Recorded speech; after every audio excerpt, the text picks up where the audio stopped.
জিন্দেগি কাটালি ঘরে, চিনলি না সে ঘর, আর চিনবি কখন তোর আসছে সমন, পতন অধঃপর। প্রদীপের তেল ফুরিয়ে আসছে, নিববে এখন বাতি, খুঁজলি না মন তোর কোথায় আসন, কোন দেশে বসতি।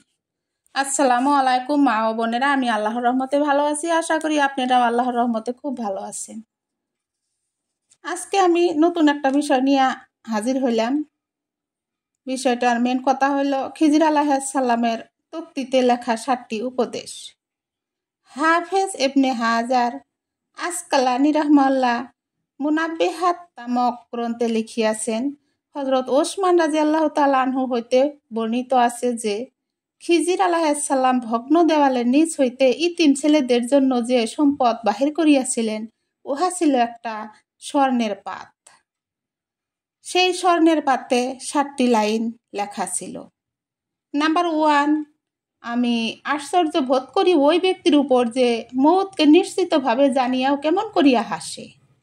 নাম্বার 2, আমার আশ্চর্য লাগে ওই ব্যক্তির উপর যে ইহা জানে যে এই দুনিয়া একদিন খতম হইয়া যাইবে, তবু সে কেমন করিয়া দুনিয়ার দিকে আকৃষ্ট হয়।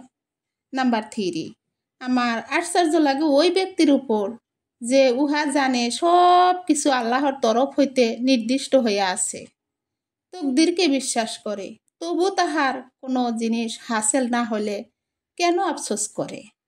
নাম্বার 4, আমার আশ্চর্য লাগে ওই ব্যক্তির উপর যাহার আখেরাতের হিসাব দেওয়ার উপর বিশ্বাস আছে, অথচ সে ধন সম্পদ জমা করে। নাম্বার 5, আমার আশ্চর্য বোধ হয় ওই ব্যক্তির উপর যে জাহান্নামের আগুন বিশ্বাস করে, তবু সে কেমন করিয়া গুনাহ করে। নাম্বার 6, আমি আশ্চর্য বোধ করি ওই ব্যক্তির উপর যে আল্লাহ পাককে জানে, তবু সে কি করিয়া অন্য জিনিসের আলোচনা করে। আমার আশ্চর্য লাগে ওই ব্যক্তির উপর যে বেহেশতের সুখ শান্তির কথা জানে, তবু সে কি করিয়া দুনিয়ার কোনো জিনিস দ্বারা শান্তি পায়। কোনো রিওয়ায়াতে আবার আরও একটা কথা উল্লেখ আছে, সেটা হইল আমার আশ্চর্য লাগে ওই ব্যক্তির উপর যে শয়তানকে শত্রু জানা সত্ত্বেও কি করিয়া তাহাকে অনুসরণ করে, অর্থাৎ শয়তানের কথা মতো চলে বা শয়তানের রাস্তা বেড়ায়। হুজুর পাক সাল্লাল্লাহু আলাইহি ওয়াসাল্লাম ইরশাদ করেন, হযরত জিবরাইল আলাইহিস সালাম আমাকে আল্লাহর জিকিরের এত বেশি তাকিদ করিতেন যে আমার ধারণা হইতে লাগিল জিকির ব্যতীত অন্য কোনো জিনিসেই কাজে আসিবে না। তাই বলি মা ও বোনেরা, সময় থাকিতে আমরা জিকিরে মগ্ন হই। আমরা যে কামে ব্যস্ত থাকি না কেন, সব সময় যাতে জিকিরের সহিত থাকি।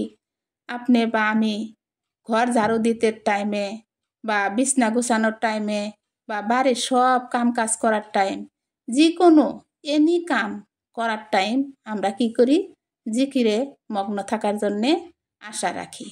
কারণ জিকির করতে তো কোনো কামের প্রবলেম হয় না। জিকির করতে লাগে মুখ দিয়া, জিকির আমরা মুখ দিয়া করি, জিকির দ্বারা আমরা বহুত বেনিফিট পাই। তাই আমরা সব সময় জিকিরে ব্যস্ত থাকা দরকার।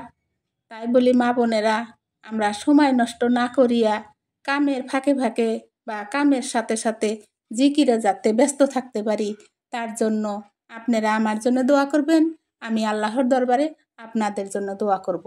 আসসালামু আলাইকুম। ভুল বেয়াদবি হলে ক্ষমা করবেন।